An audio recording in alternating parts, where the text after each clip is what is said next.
I need you to pack your best prairie dresses in your cutest suitcase and come to the Young Women's Leadership Summit, June 7th through 9th, San Antonio, Texas. First speaker drop was announced. We have Erica Comazar, one of my biggest guests ever, talking about the first couple years of a child's life, the dangers of daycare on attachment. Oh my gosh, this is going to throw the left for a loop. I have word that we have one of the biggest experts in hormonal birth control speaking on the main stage. Allie Beth Stuckey, Riley Gaines, Taylor Dukes. If you know Taylor Dukes, she is an incredible testimony of beating brain cancer holistically. That obviously is someone I'm really excited to hear about because my dad right now is battling the same thing. Oh my gosh, some of the names that haven't even been announced yet. Like, you're not ready. You're not ready. There has never been a lineup that has basically just been either dream spillover guests that haven't been on the show that I've always wanted to come on the show, or people that have been my biggest guests ever that you guys have liked. Okay, I'm rambling. YWLS2024.com, code Alex for 25% off. This is the biggest all-ages women's conference in the conservative movement. It is unlike anything you've ever been to. There is a theme. It is so specifically for women. Come, whether you know a bunch of people or you know nobody at all. YWLS2024.com, code Alex. I could talk for 5 days on this, but we got to get to the show.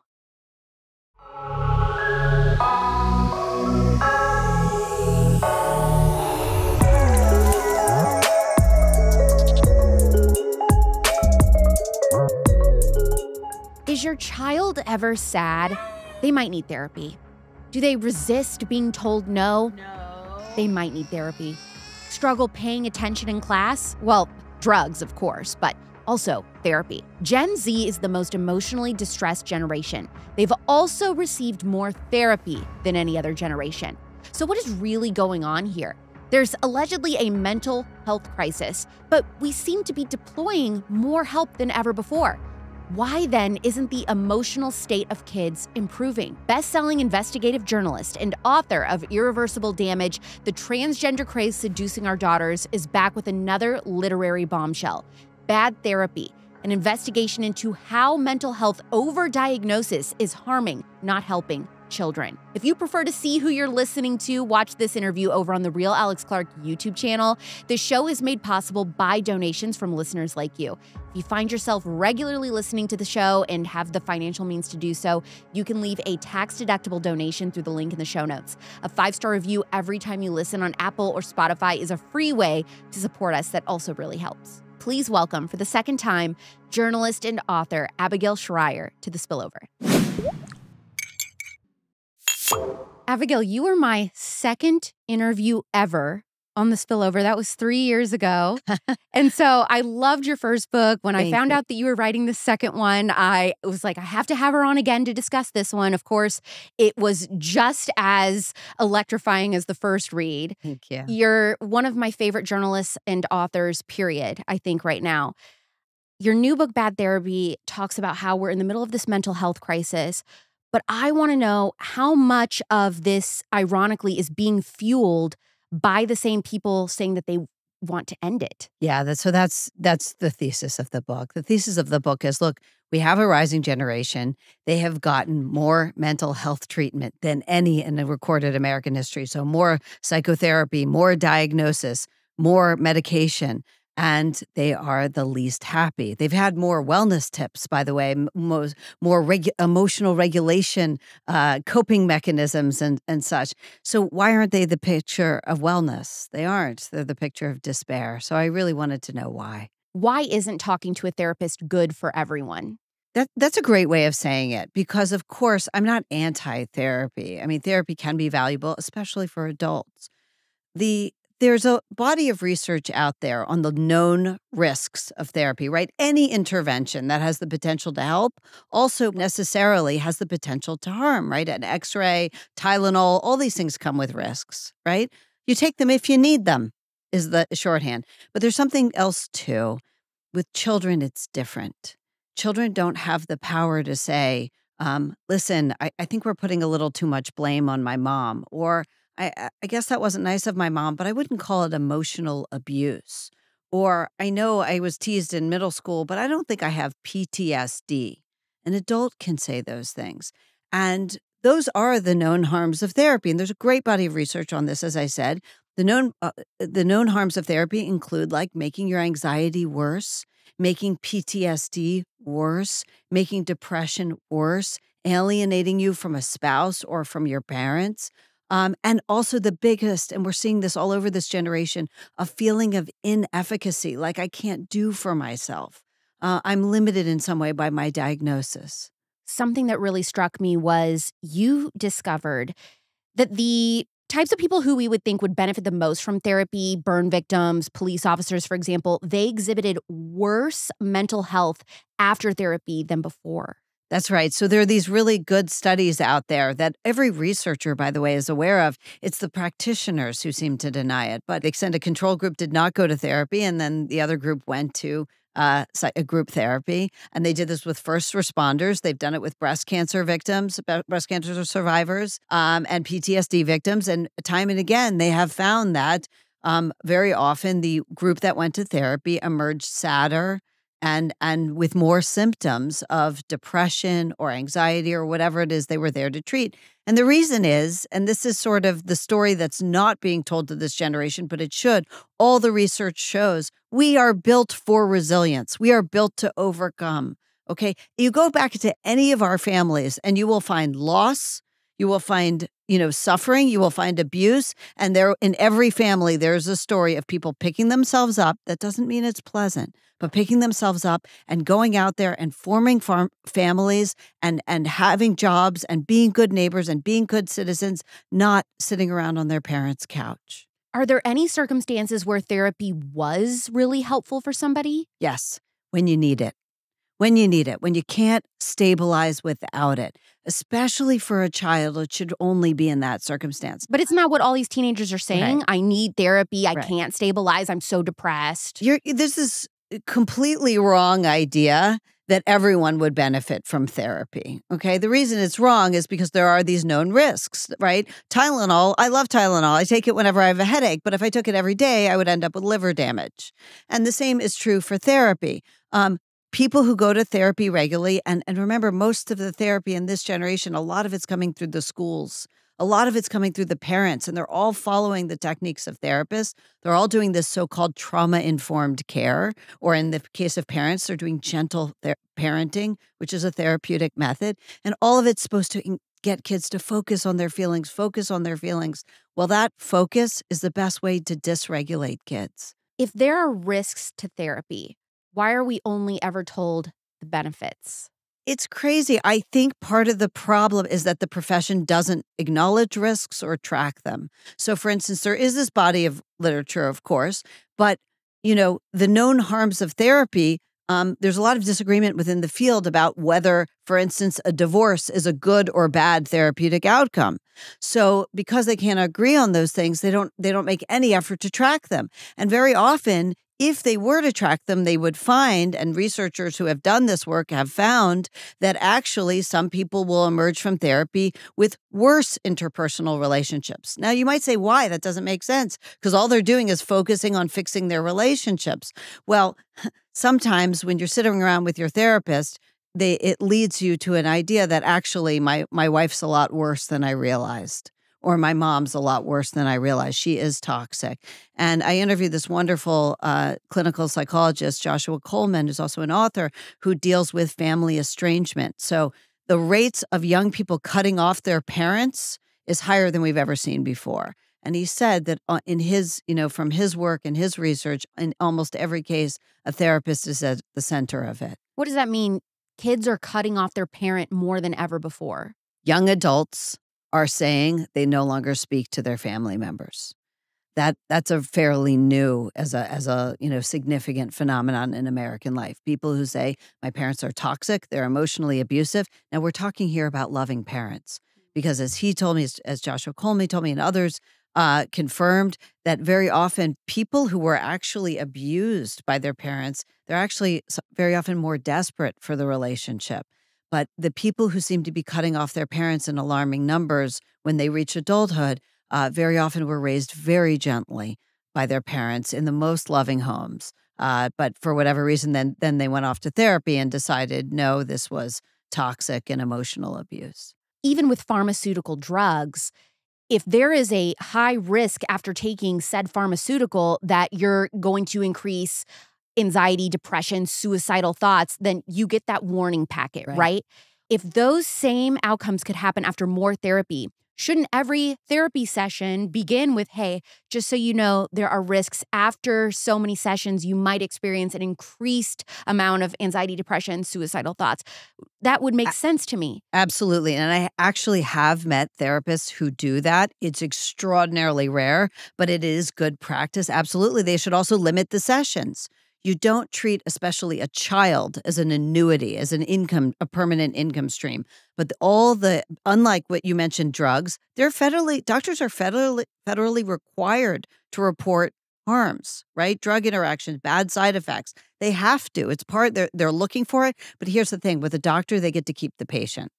So even after they report it, okay, they report the harm of the medicine, but they get to keep the patient. If a psychotherapist says to you, listen, our therapy seems to be hurting you, it's an admission that the therapy isn't good. Now it's time to move to someone else. So they lose the patient. So the incentives are all wrong. They are incentivized to treat the least sick for the longest period of time. That is interesting that you say that. And I think about Alex Cooper from the popular podcast Call Her Daddy.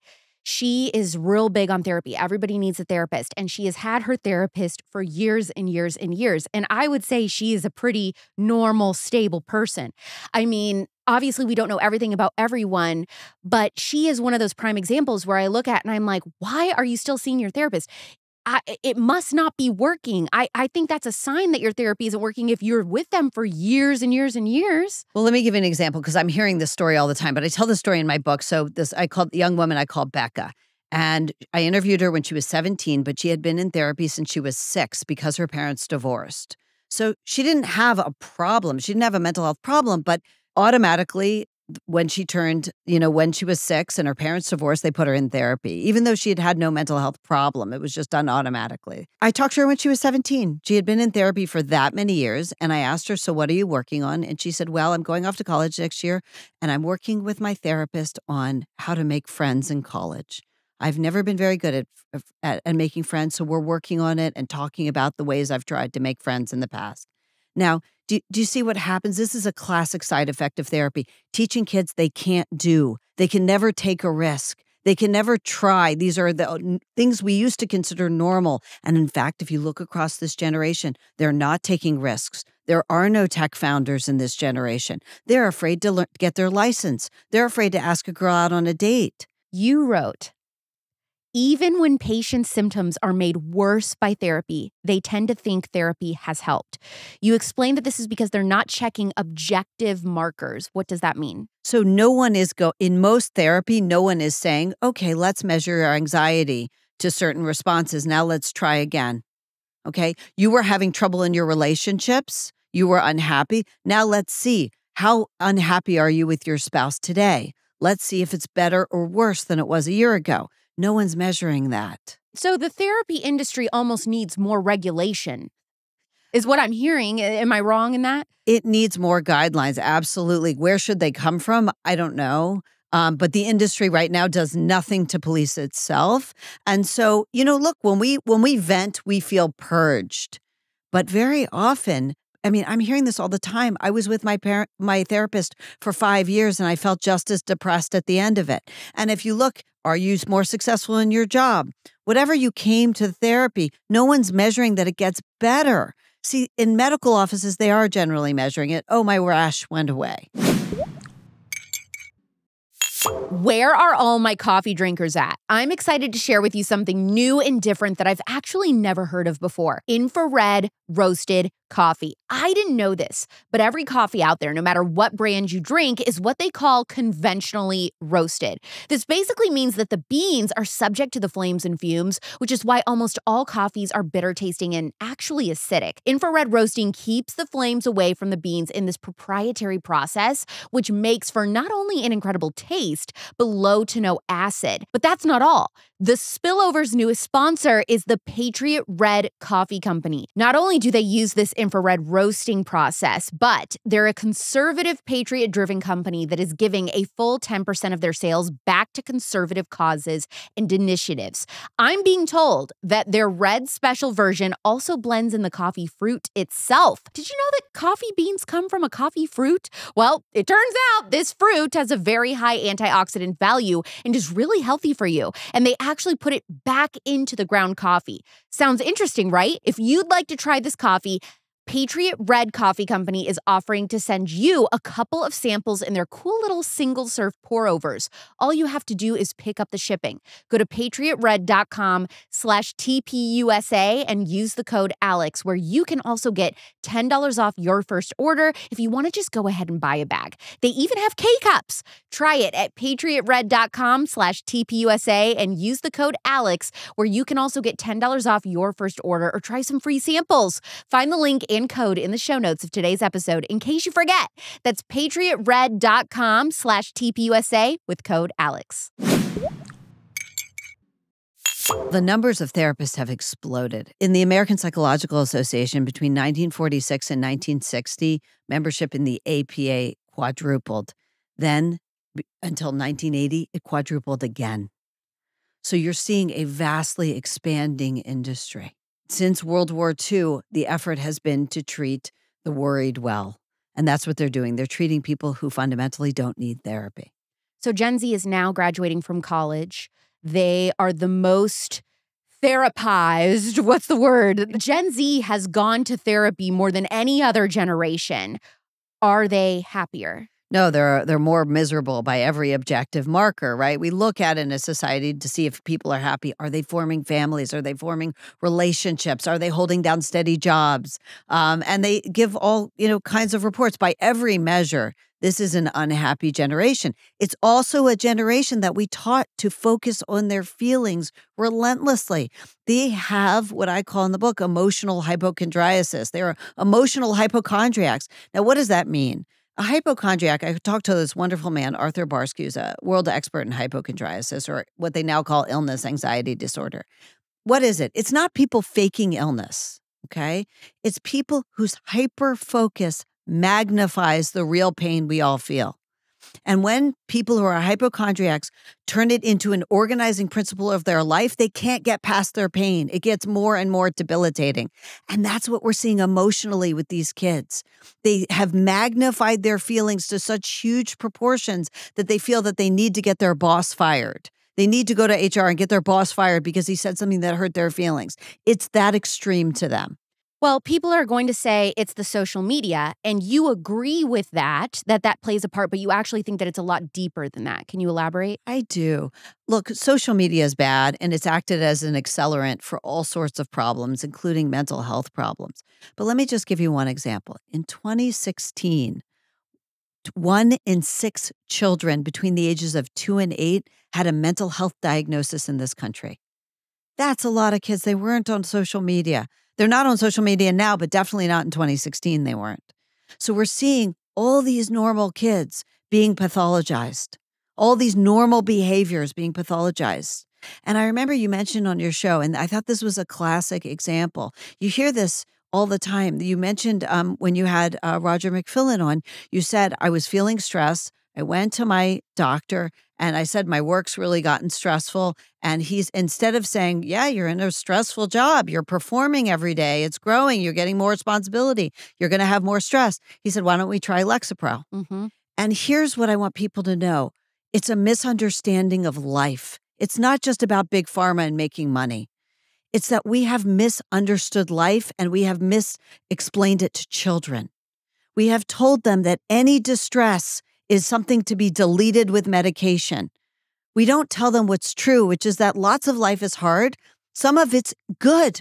It's good when we face adversity, when we try harder, it's good. And sometimes it's a signal that we're doing something wrong, that we need to make a change. But if you go in and delete that with medication, there are a lot of problems that could come. But one of it is you may lose the will to make the life change you need to make. Just to put it into perspective, what are the rates of ADHD, depression, and anxiety in young kids right now? It's a good question. So these numbers vary. Something like 20% of boys between the ages of 12 and 17 are now diagnosed with ADHD. Okay. With depression, the numbers vary, and there's a question of how much is self-reporting. But let me give you a better statistic than how many are self-reporting with depression, because we know these kids are exaggerating. So how do we know? We know these kids are taught, they don't even use the word sad anymore. They're so flooded with therapy that they never say they're sad. They say, I'm depressed. They never say I'm worried. They say I'm anxious, right? They never say I'm shy. I have social phobia. So how do we know they actually are acting more like depressed people? Because rehearsing their past pain is the number one symptom of depression. Rumination, this pathological, constantly revisiting a past injury or a past pain. And that's what they're doing so much of. That we know is a major symptom of depression. The other thing that really fascinates me is the autism explosion. But what I mean by that is I just don't believe that all of these kids have autism. We have more kids that are autistic than ever before, but also I think that we are diagnosing kids with autism that don't actually have it. So let me explain what I mean. Last night I'm scrolling on TikTok. I find this girl and she shows what her doctor wrote that led him to believe that she had autism. And she was like, look how cool this is. But I'm reading it and I'm like, if this is what it means to have autism, and then everybody's autistic, because her doctor wrote that she loves listening to Lana Del Rey and Hilary Duff obsessively, that she spends a lot of time with her cat. She crochets a lot, listens to the same artists over and over. I do all of these things. I mean, I'm obsessed with Taylor Swift. She's the background of my phone. I listen to her obsessively. I wait, and analyze every lyric of her album when it comes out. It says that she prefers being home than going out. So do I. I'm not autistic. There was nothing in this description of her alleged autism diagnosis. I mean, and I'm not a professional, but I just feel like it's common sense. Like these kids, some of them, I don't even think have autism. Yeah, and the reason it's not funny, the reason it's to be taken seriously is you might just laugh. A lot of people call them snowflakes and laugh. I don't do that. And I'll tell you why. Because having a mental health diagnosis is a profound event. It's not neutral. People who think they're shy, they just say, okay, I can do it. I can overcome my shyness. But if you have a mental disorder, what you're saying is, I need someone else to come help me. I need a drug or a therapist or somebody else. I can't do it on my own. Now, if you have a disorder, by all means, get the help you need. But that's different than young, healthy people talking themselves into incapacity. And that's what we're seeing. That's why they don't want to go for it. That's why they don't know that life is an adventure, because they don't feel up to its challenges. Are therapists rewarding emotional suffering? Sure, they get a patient forever. I mean, yeah, yes, they are. I mean, they casually throw around diagnoses. I'll give you an example. Mom wrote to me the other day, who had read my book. It was so nice. She wrote to me, she said, thank God for your book, and here's why. My daughter has dyslexia, and I started her, we realized she has really reading struggles. And I told my pediatrician, and he said, oh, that's going to be a lot for her to deal with. She should start on therapy and an antidepressant to help her handle it. That is how casually these things are being introduced. Look, if you have a reading problem, you tell a kid it's no big deal. We're going to get this sorted out. Deal with, you absolutely get help. But you don't pile on medications a child doesn't need, because now you're messing with things like emotional coping, emotional resources, which she won't be able to develop.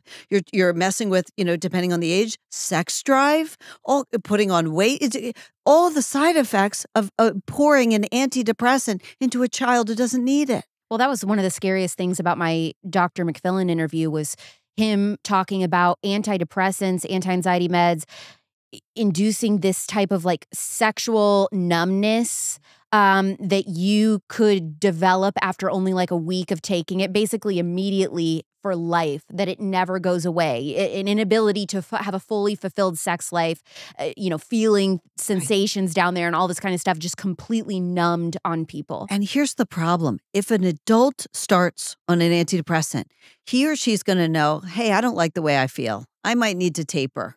And at that point, you should use the help of a physician to get off a drug, because these are really the powerful withdrawal symptoms are no joke. Well, they also have enough life to compare and contrast before and after the pill to know that something's not right. A kid has no past life experience to say this pill's making me feel weird. They don't know. That's the problem. Exactly. You go in and delete a child's sex drive before they're developing a sex drive, they won't know what they're missing. And that's what we're seeing in this generation, a generation of numbed kids to life. They don't have any natural coping abilities, and they don't even know what they're missing. This therapy obsession, is it mostly just happening with kids, or is it adults? It's American culture. I mean, maybe it's worldwide. I don't know. It's the culture, and it's definitely very extreme here. Why America? We love a pill. We love a quick solution in this country. I think we've been that way for a long time. And, after World War II, we moved, Congress greenlit this so-called preventive mental health care. Now, we've never been good at preventive mental health care. We're good at, to some extent, at treating actual disorders, to varying degrees, but treating preventatively, prophylactically, we've never been able to do. But nonetheless, the lion's share of our mental health resources are going to kids who don't need them through schools, and also they're guiding all the parents. Therapists are guiding parents. I mean, if you've ever heard a mom say to a child, "You're having some big feelings. I can see that you're very angry." What does she do? She's imitating a therapist. Speaking of preventative mental health, I think a lot of that, too, now everybody's pushing it because they're like, this is how we're going to prevent the next school shooting, is preventative mental health care. Did you look into that in the research of this book at all? The everyone being on pills, everybody having a therapist, but then also we have these mass shootings happening with kids? Right. I mean, many people have pointed out, and this is not research I've independently done, but many people have pointed out that a lot of the school shooters seem to already be on various antidepressants. We know that suicidal ideation and suicidality are side effects of antidepressants for reasons that are not well understood, especially with adolescents. We don't know why. And so the point, again, is not that no child should ever be on an antidepressant, but we definitely need to take the risks a whole lot more seriously and be a whole lot less casual about starting a kid on these things. What's the problem with a therapist coaching a child on how to make friends? Kid won't know he can do it on his own. You're undermining the kid's sense of efficacy, his sense of going for it, right? Daring do. This was the stuff we were so good at in this country. We used to know, see, when parents educated their kids on just morality, right and wrong. You don't hit another kid. You treat people fairly. You don't pick on a weaker kid than you. That's bullying. And if you do things that are bad, I'm going to punish you. I'm going to send you to your room. You're going to have to, or I'm going to take away the toy you just hit your sister with, or whatever it is, okay? When parents sent down those guidelines, not only did kids feel calmer, we know that authoritative parenting has always been the best for kids, but which is loving and rule-based. Parents are ultimately in charge, not mom's therapist, but the parents are in charge, okay? Not only is that good for kids, but then we can trust our kids. We could trust them because you know right and wrong. Now go ahead and walk home from school. It seems like a lot of parents are just outsourcing the parenting duty to absolutely everyone else in the peripheral of their child's life. Their teachers should raise them. Their youth group leader should raise them. Their doctor, their therapist. I mean, it just seems like the parents are doing very little raising. It's mostly just they're asking everyone else to do it. And I ask, why? Not just, yes, I think that's true, but why? And my conclusion was that parent confidence is so undermined by all these so-called experts who have told them, no, you don't know your kid's brain well enough to set down rules for your own kids. If you don't understand the fight or flight impulse and the amygdala, you're not ready to raise kid. It's nonsense. It was always nonsense. We have been raising good people to adulthood for how many generations now?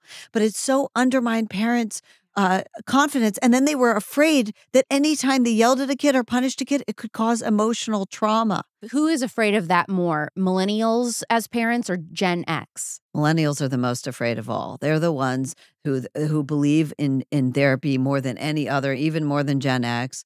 And they have absolutely been aping all the techniques from the therapist. They're the ones doing this gentle parenting, which involves constantly affirming a child's feelings.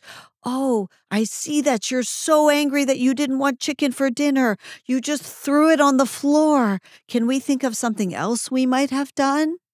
I understand why you'd be so angry. What's the problem with that? Okay, it sounds nice. It's very seductive, okay? Affirming your child's pain, affirming their feelings, recognizing them and telling them that's okay. It's very seductive. Why shouldn't we do that?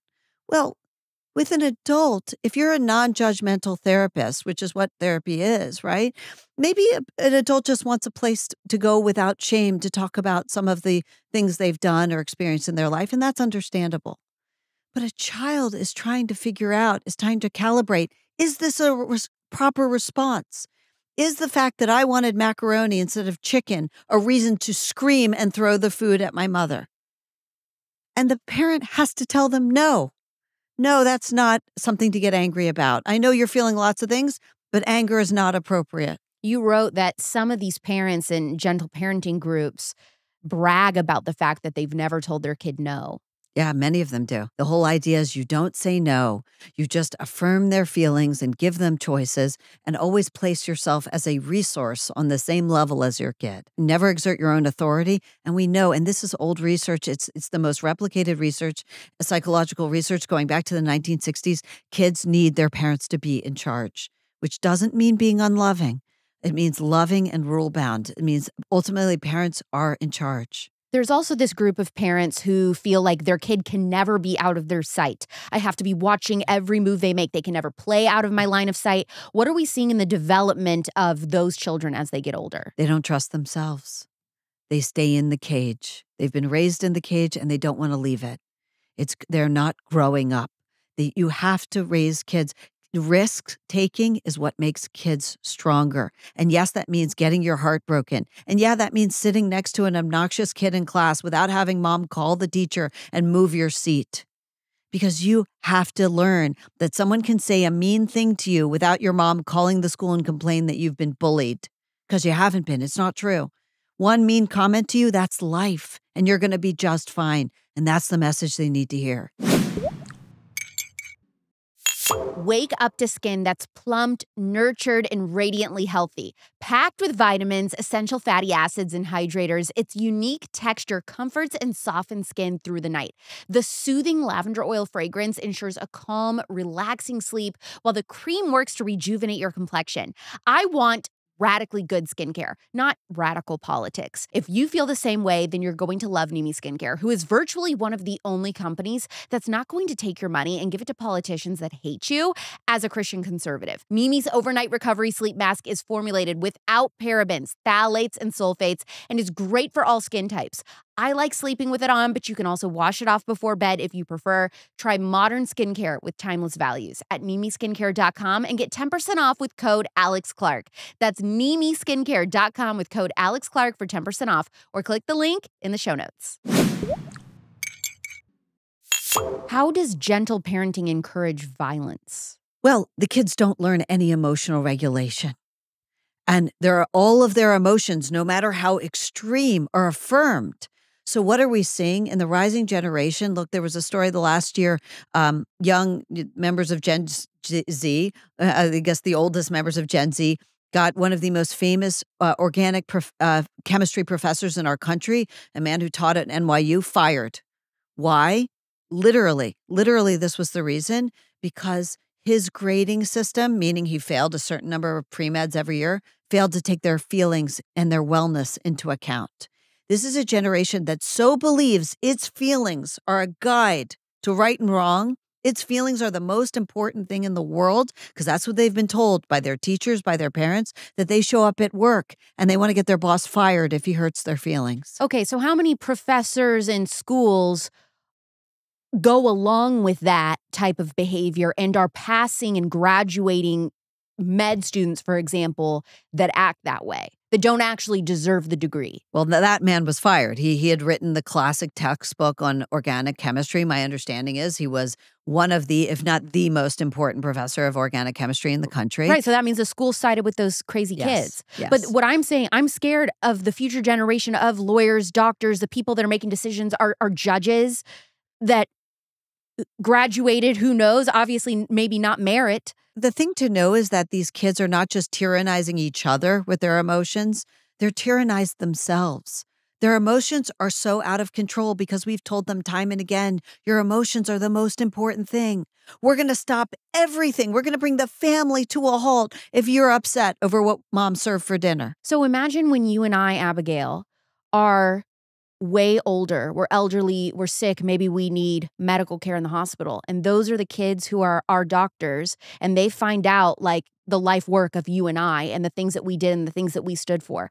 I am thinking those are the kids that are going to say, your work and who you are hurts my feelings. I'm pulling the plug on you. That's the kind of extremes that I worry about with this. Okay, so I have a reverse scenario that I like to think about, and that is, of all the problems we face in the country, this is the easiest to turn around. Okay. We know how to raise good kids in this country. We just need to stop getting confused by the experts and start doing it. And let me tell you something. Kids who are raised with more toughness, with a little more independence, with right and wrong, with authoritative parents who set high expectations for them, those kids, when they go to medical school, they're going to be the best, top of their class. And let me tell you something, they're going to be able to charge us whatever they want. So did you talk to families who the parents said, yeah, we did more authoritative parenting and see what their kids had turned out like around college age? I didn't have to, because this is the most replicated studies we have. It goes back to a wonderful psychologist named Diana Baumrind of the 1960s. By the way, needless to say, it's very unpopular research, but they've replicated it hundreds of times.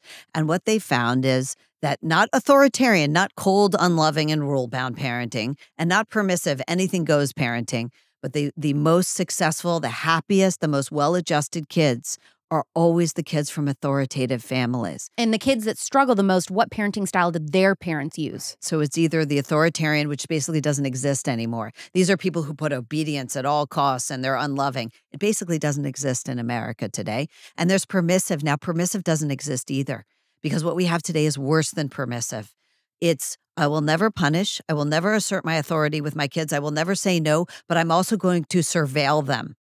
It's what I call surveillance parenting. I have to completely rearrange the world to make them happy, because I can't trust their judgment with anything. So at least with the permissive parenting of old, at least they had a little independence. These kids today, they have none. We're now giving kids what you call chemical chaperones. What is going to happen with the next generation of adults who have been numbed emotionally since childhood because they've been on prescription medications? I think we're already seeing it. Kids go through completely routine life events, like being rejected by someone you liked, or getting a grade that you didn't want, a failing grade or whatever, and they're having absolute nervous breakdowns over it. They're having mom call their bosses, which I heard time and again. Mom is calling their bosses because they can't do it themselves. Let me tell you something. Yeah. I don't know that I've ever shared this publicly, but there's another girl that I pissed off in the conservative movement. She had her mom complain to my boss and say that I should be fired. There you go. So the most disturbing thing is not even that she complained to your boss. She had her mom do it. She doesn't know. She's a grown-up now. Okay, if you want to lodge a complaint, you're the one who should do it. These kids aren't making their own in college. They're not able to make their own appointments with the doctor to get their re-up of psych meds. They're having their mom do it because they say they have social phobia. And I interviewed a wonderful psych nurse about it who deals with all these universities in the Boston area. And she told me they don't have social phobia. They've just been so over-tended by mom or dad, and they've never done anything for themselves. And that's what we're seeing. That's treatment dependency. Kids who are so handled by an expert or by an authority figure, they don't know they can do for themselves. Who is suffering more emotionally? Kids that come from extremely conservative homes or extremely liberal ones? We actually have some research on this, which is interesting. It's not my research. It's out of Jean Twenge's book called Generations. And she is no conservative, but she points out that apparently, even though teen girl mental health is the worst overall, teen boys from liberal families have worse mental health than teen girls from conservative families. Now, right there, that's not social media. Teen girls are on way more social media than boys, okay? So why would that be? So there are a couple of ideas that have been suggested. One, of course, we know that conservative families tend to be more religious, tend to be more authoritative. But they also tend not to turn their family over to a mental health expert quite as quickly. Well, I'm also thinking about the feminization of parenting or having more masculine energy in the house. Even if you have a two-parent household of a male and female, in a liberal house, I feel like it could lean more towards more effeminate energy than in a traditionally conservative home. Is that crazy to think? It's not crazy. The biggest difference between this generation of parents, let's say millennials, is that the dads are so different. The dads are always aping the mom. They have had their confidence in their own ways of handling things completely undercut. They don't trust themselves to do things a little differently. The mom is the domineering person in the relationship. Well, when it comes, she's setting the tone for the parenting. So there used to be what I call a dad style. And by the way, it was practiced by women too, which was sort of a knock it off, shake it off parent who was willing to say to the kid, you'll live, you're fine for minor things. The problem is not that every parent isn't saying it. The problem today is that no parent is saying that. You discovered that kids who are joining politically extreme groups, neo-Nazis, white supremacists, they're not coming from conservative families. Where are they coming from? So very often, this was, both people I interviewed, but also going back to a wonderful book by Midge Decter, actually, in, I believe, the 1980s called Liberal Parents of Radical Children. They're coming from liberal families. And when I spoke to an expert in dealing with these kids who have fallen into extremist groups like ISIS, Antifa. Very often they come from liberal families. They actually come from the most gentle families and parents who never wanted to say no to their kids.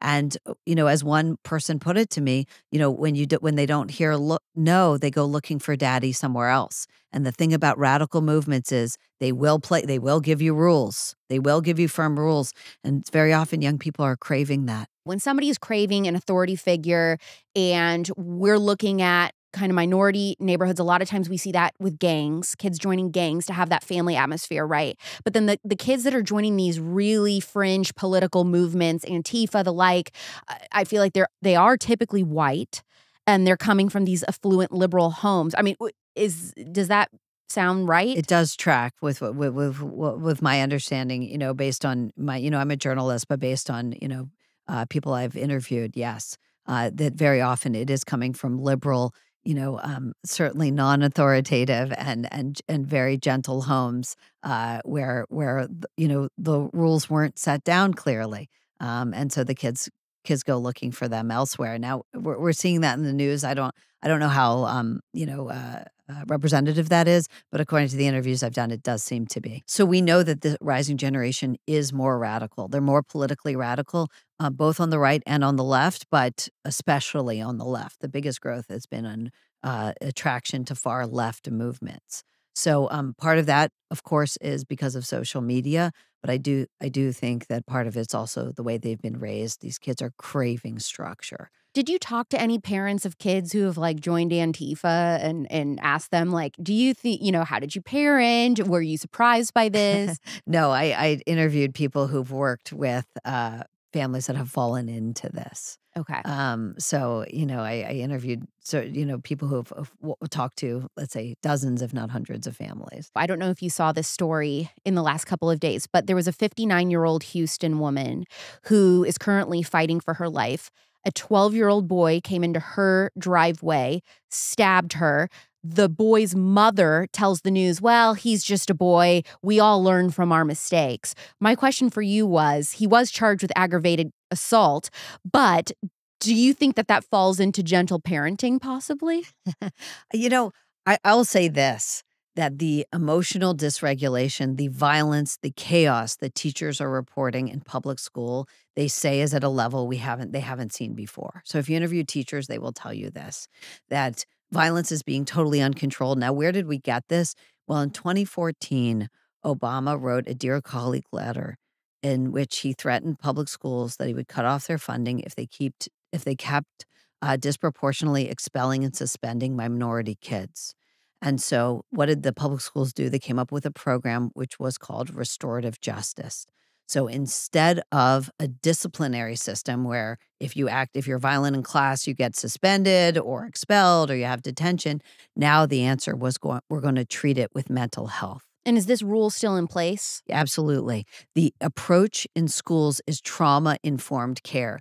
The idea is that every child who acts out, the only reason you would act out is if you were traumatized. You must be in emotional pain. That's where it's coming from. And so therefore, every kid is given a kind of therapy. And what are the schools clamoring for now? More mental health resources. So this has been a disaster. There was a great RAND meta-study showing that restorative justice has been a disaster. It has not improved violence. If anything, violence has escalated at these schools.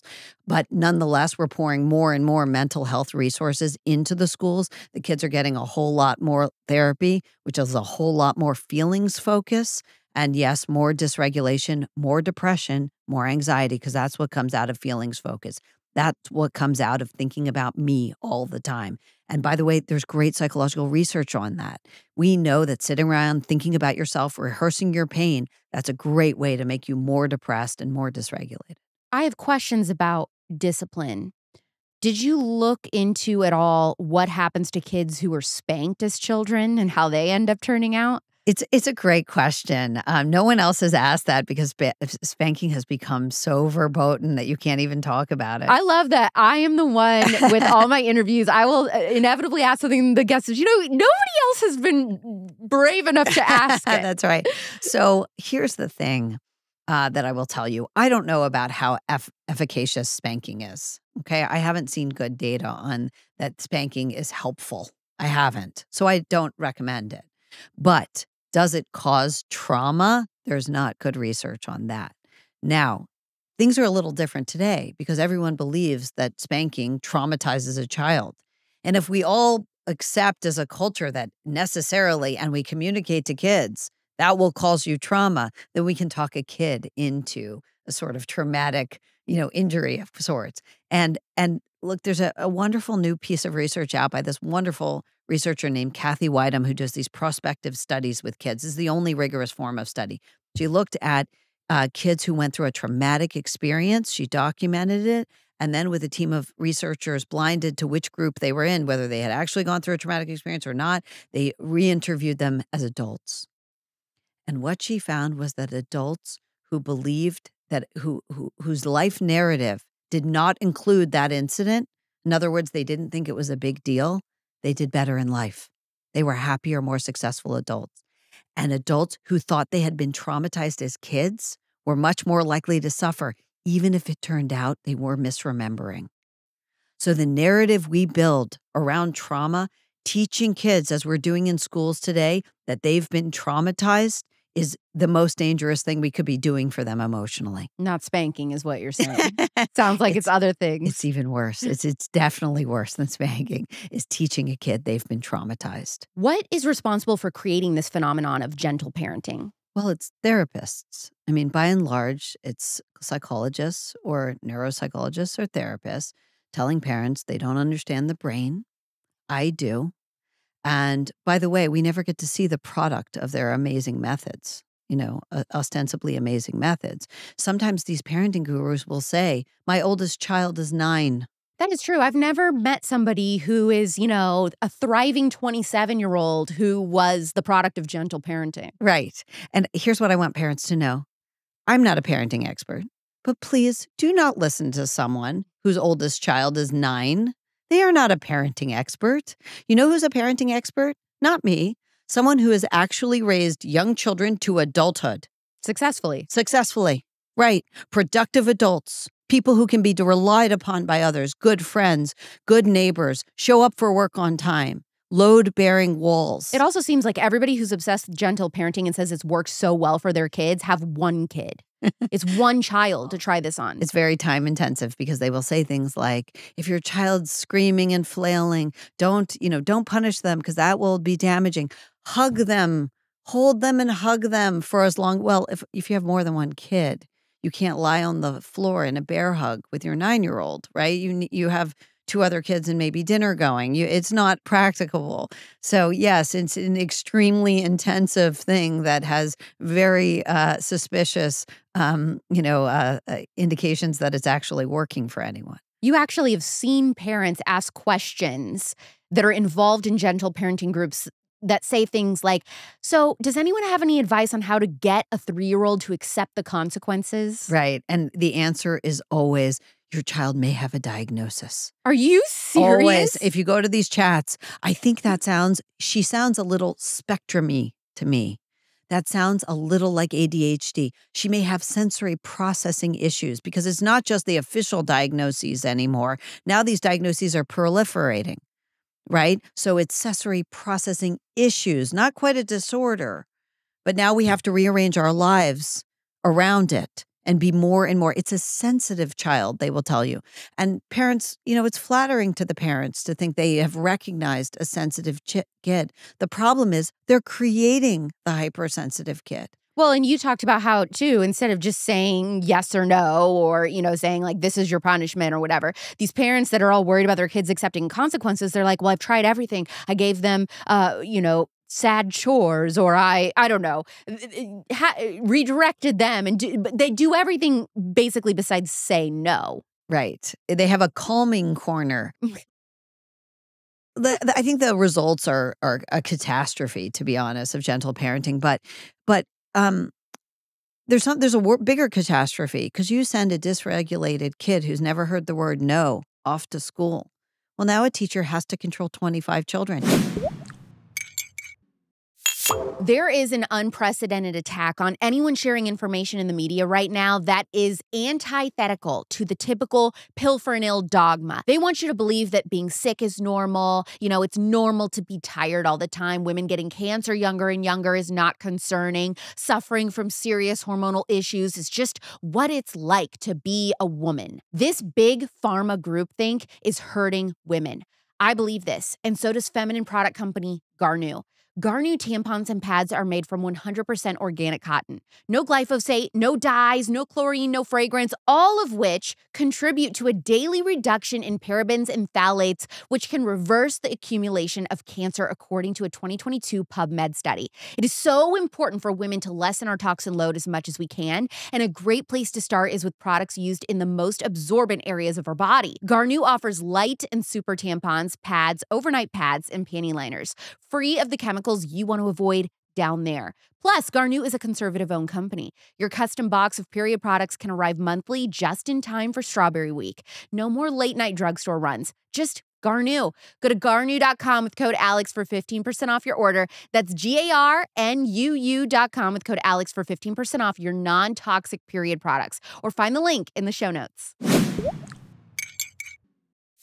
Sometimes some of these school counselors are asking the kids to spy on their parents and report back. Well, yes. I mean, the thing to know is that everyone at school is a mandatory reporter, and kids are meeting with counselors. They're coming in doing social emotional learning now. And what is social emotional learning? It's a therapeutic intervention which gets kids into a kind of group therapy. Now, you might say, well, why should that be? They're asking kids all about emotions. They're teaching emotional regulation. Well, if they're asking kids, think about a time when you're happy, there's not much to teach for emotional regulation. So it always goes negative. Now tell me about a time when you were disappointed, rejected, bullied, felt pain. So now you're encouraging a bad habit in terms of, mentally bad habit, dwelling on past pain, which we said was the number one symptom of depression. Okay, so now you're doing that so now the next natural question is, whose job is it to keep you safe? You were emotionally injured, mom and dad. So now the question is, well, where were they? Oh my gosh. So no matter how good the intentions, and I do believe most people who work with kids have good intentions, these programs in schools, these mental health interventions in schools are a menace. See, but then what if the kid is, what do these reports look like when they ask them to spy on the kid? Like, is it like write down everything your parent does when you get home from school type of a thing? Talk about a time when you were sad.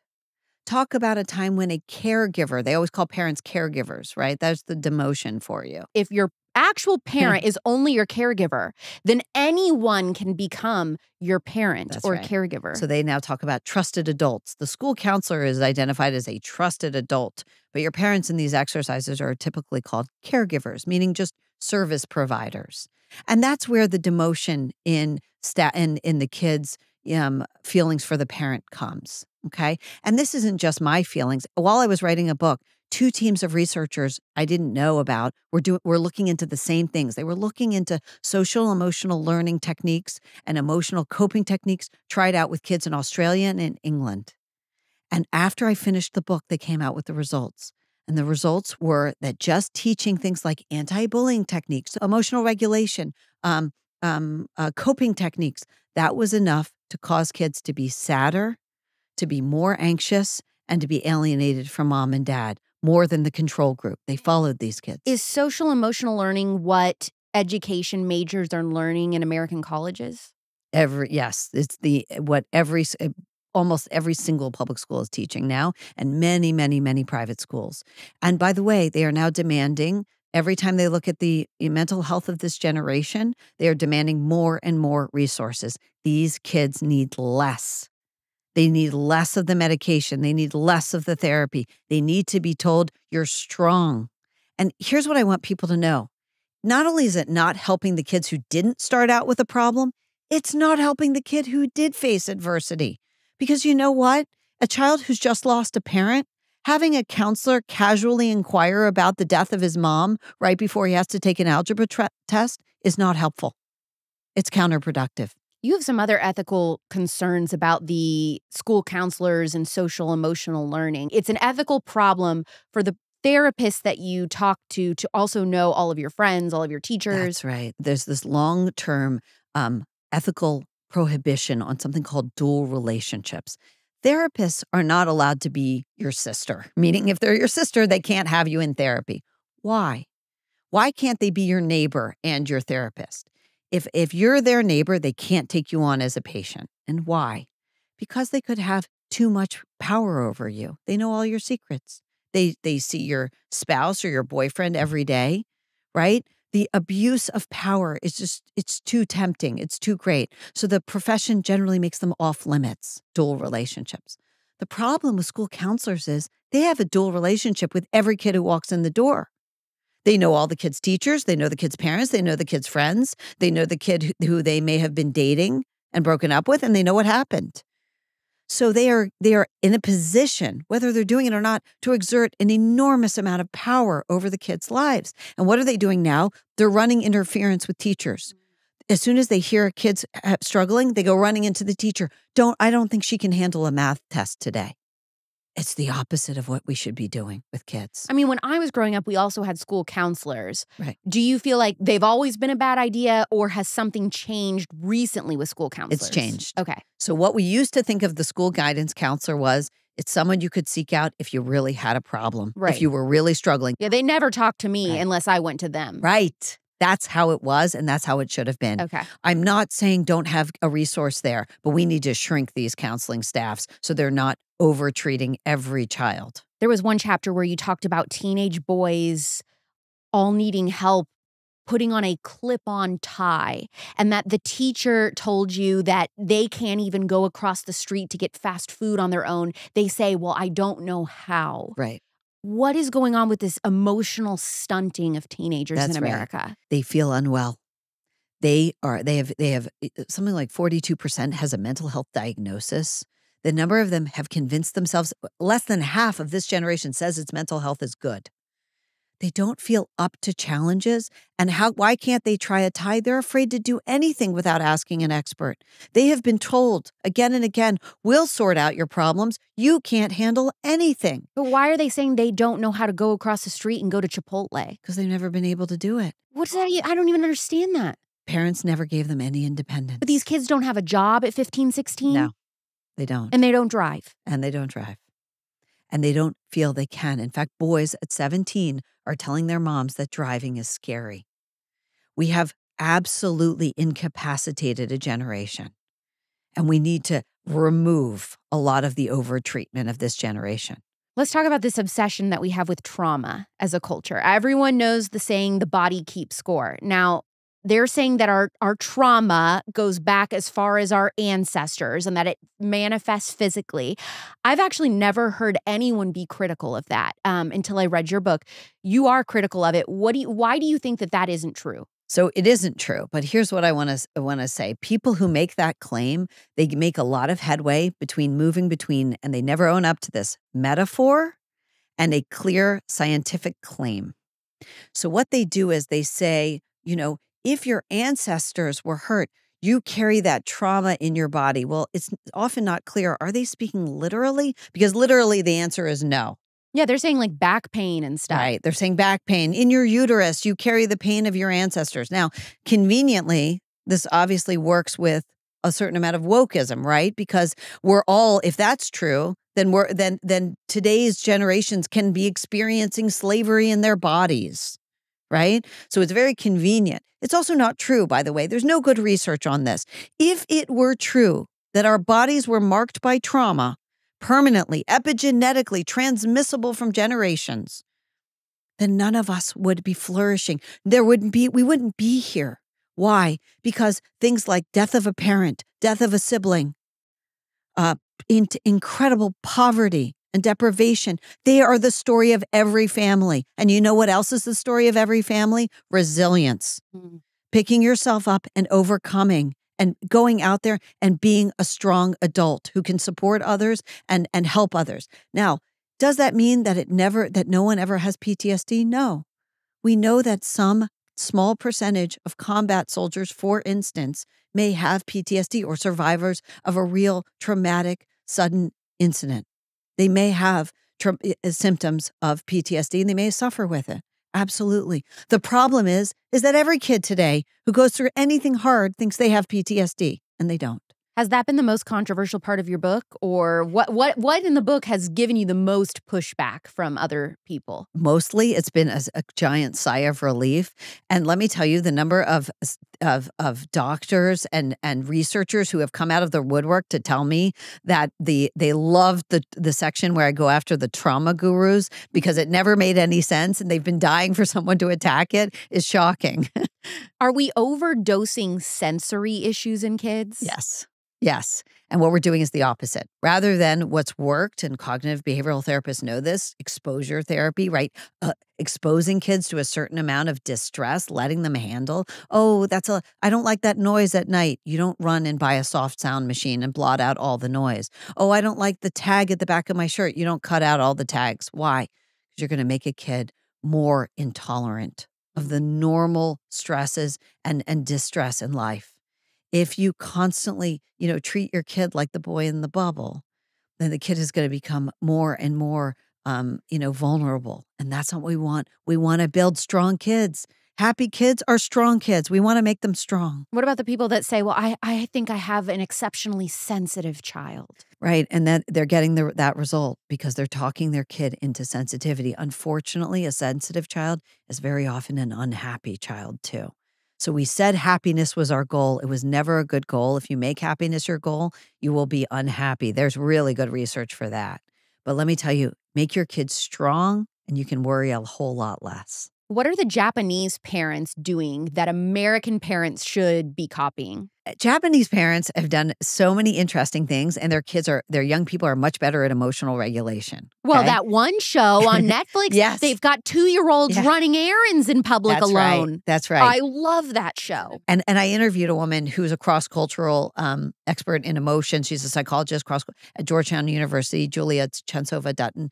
And one of the things she told me is it's basically accurate that Japanese believe in making their kids strong. How do they do that? How do they foster independence? Their preschools have areas, they have things that are a little dangerous, like rocks, boulders, and streams, where kids will get a little hurt. They might get a little hurt. That's okay. They want them to see that it's not a catastrophe. They have areas of their preschools where the teacher can't see, and they encourage kids to work out their own squabbles. And they do that because they need kids to learn socialization. They need to learn how to do that. They don't want these 19-year-olds that are calling mom because they had a fight with a friend. Nobody should go into Western parenting experts. We should really be looking elsewhere. Here's how I would put it. Look at previous generations. Look at our grandparents and great-grandparents. They were so strong. They were so positive, right? If you look back at the boomers, they were a really happy generation. And they had not had the easiest childhoods necessarily. And you go back a generation before that, and they really had a hard childhood. And these were really happy, productive people that we could all be proud of. Yeah, that's very true.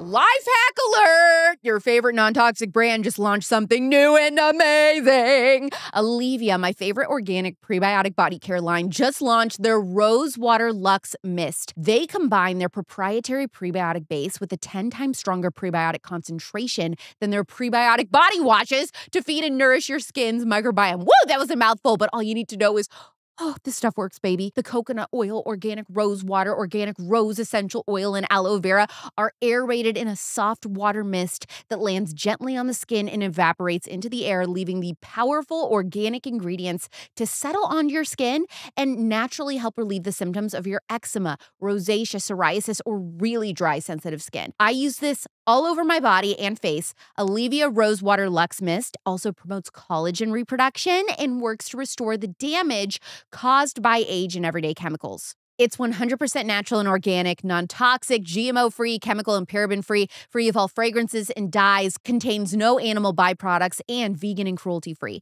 Olivia's Rose Water Luxe Mist is great for reducing lines and wrinkles in mature skin, can be used on face and body, and provides great UV protection from the sun when combined with an SPF because of its antioxidant power.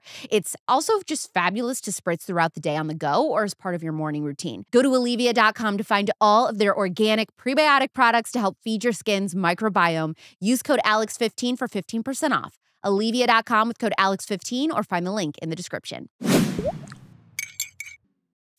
I loved this passage in the book. That's what a happy childhood is, experiencing all the pains of adulthood in smaller doses so that they build up an immunity to the poison of heartache and loss.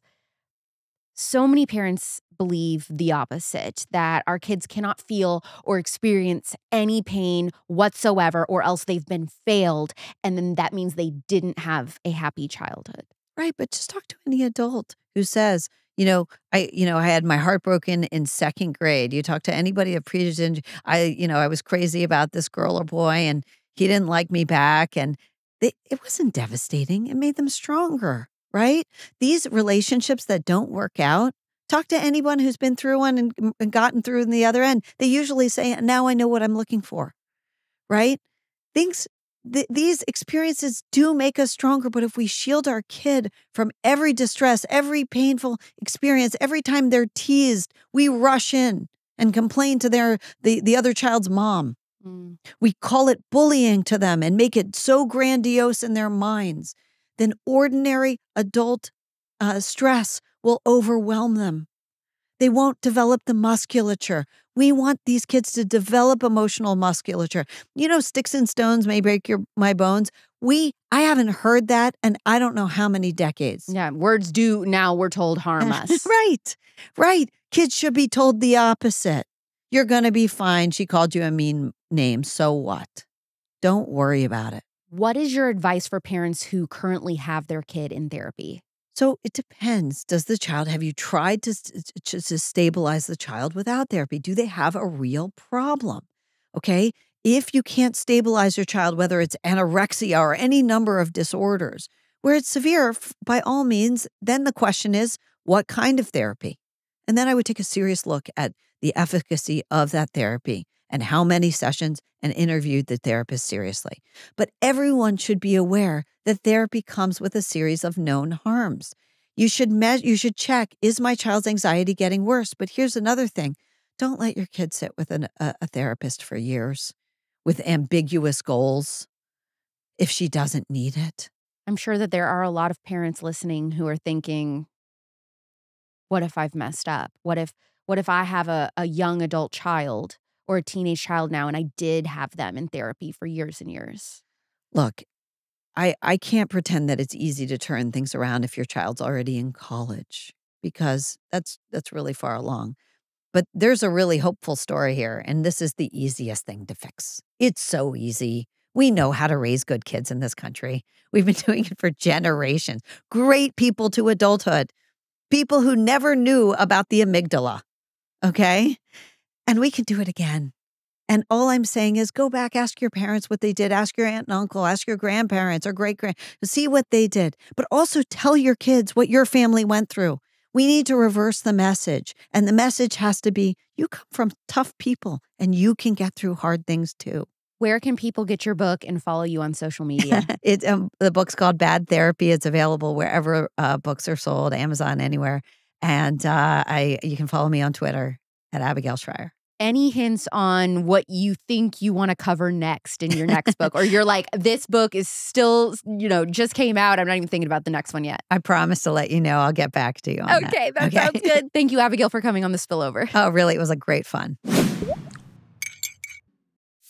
If this is your first time ever hearing of Abigail Shrier, my first interview with her and both of her books are completely groundbreaking. She's one of the last real journalists out there. I truly believe that. My first interview with her is season 1, episode 2. Next week, I'm tackling what, funnily enough, has become one of the most controversial food trends on the internet. I am doing an entire episode on raw milk with a raw dairy farmer. Is it actually more nutritious than pasteurized milk? Are there any serious health risks? Why did we start pasteurizing milk in the first place? And how do you even get it? That's going to be a really fun one to trigger the masses. Look for that anywhere you listen to podcasts or The Real Alex Clark YouTube next Thursday at 9 p.m. Pacific, midnight Eastern. I'm starting to wonder if I should start releasing the episodes earlier on Thursday evenings, though. What do you think about that? Every link that you need pertaining to this episode, any of the ads that I read, any links for Abigail, you can always find that in the show notes, including where to find like-minded friends who love listening to the show. I'm Alex Clark, and this is The Spillover. Love you, mean it. Bye. Because you send a dysregulated kid who's never heard the word no off to school. Well, now a teacher has to control 25 children. She can't spend the whole day dealing with, Braden's emotional, outbursts. So what is she going to do?